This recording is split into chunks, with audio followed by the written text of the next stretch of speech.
Monsieur le Président, vous assisterez aux commémorations du 80e anniversaire du massacre d'Oradour-sur-Glane.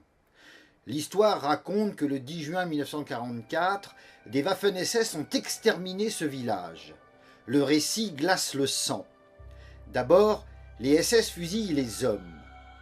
Puis ils apportent une caisse dans l'église où sont entassés les femmes et les enfants. Bourrée de matières explosives, elle explose très fortement.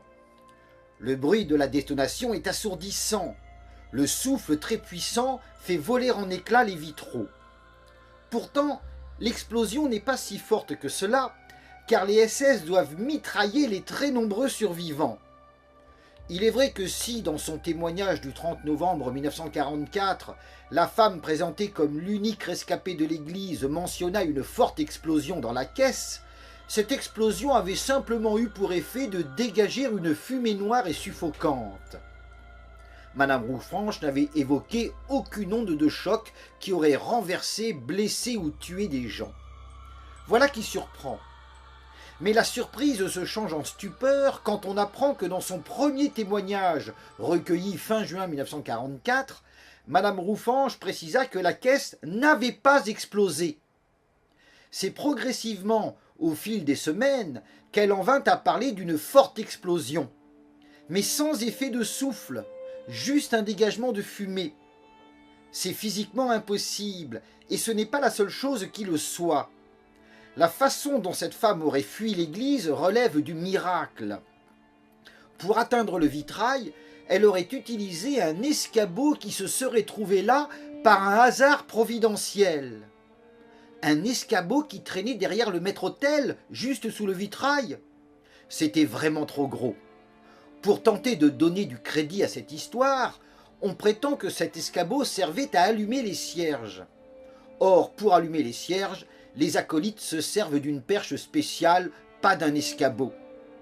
De plus, Madame Rouffanche aurait sauté de près de 4 mètres sans se blesser ni tomber sur la route en contrebas. Pour une femme de 47 ans sans entraînement sportif, c'est totalement incroyable. Là encore, pour tenter de donner du crédit à cette histoire, on prétend que Madame Rouffanche est tombée dans un gros buisson. Mais un tel buisson n'a jamais existé. Ces contradictions et ces incohérences, Monsieur le Président, doivent suffire à éveiller les soupçons. J'ajoute que d'après l'histoire officielle, suite au massacre des femmes et des enfants, les SS incendient l'église. Les flammes se répandent partout. L'incendie est si puissant qu'il fait fondre les cloches et qu'il réduit en cendres des dizaines de cadavres.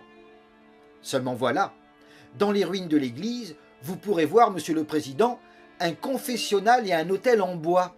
Ils sont d'époque. Au soir de la tragédie, l'autel était intact, car il se trouvait, dit-on, dans une chapelle latérale épargnée par le feu. Quant au confessionnal, lui aussi aurait été épargné par le feu. Comment croire, Monsieur le Président, qu'un incendie général si violent aurait pu épargner ces boiseries? D'après cette brochure parue en 1945, la conservation du confessionnal était extraordinaire. Après Madame Rouffanche qui survit par miracle, le confessionnal qui est préservé de façon extraordinaire. Je ne crois ni au miracle ni au phénomène extraordinaire, Monsieur le Président. Je crois plus simplement que l'histoire officielle s'écarte de la vérité. Madame Rouffanche n'a pas vécu ce qu'elle prétend, et l'église n'a pas été le théâtre d'un incendie généralisé. D'ailleurs, les cadavres retirés du lieu saint n'étaient pas carbonisés, mais déchiquetés. Ils n'avaient donc pas été plongés dans un brasier. Notez en outre l'absence de traces de suie au niveau du clocher. Aucun feu ne s'est développé là. Dans ce cas, pourquoi les cloches ont-elles fondu? Et pourquoi n'ont-elles fondu que partiellement? Que révèle cette fusion partielle?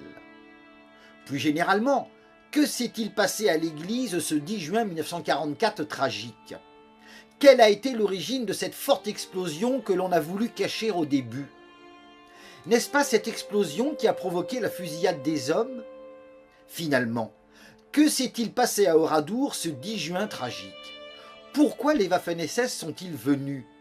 Quelle était leur mission véritable? Et s'il ne s'agissait pas d'exterminer le village, Pourquoi l'opération a-t-elle mal tourné? Je réponds à toutes ces questions dans mon documentaire Oradour, 52 minutes pour l'honneur des victimes. Monsieur le Président, vous invitez les Français à regarder l'histoire en face. Puissiez-vous donner l'exemple en visionnant mon documentaire pour en tirer les conclusions qui s'imposent? Peut-être me répondrez-vous que mon travail ne contribue pas à forger une mémoire républicaine. Sans doute, mais l'honneur des victimes réclame la vérité sur les circonstances de leur mort. Mentir pour forger une mémoire orientée politiquement, c'est prostituer les morts.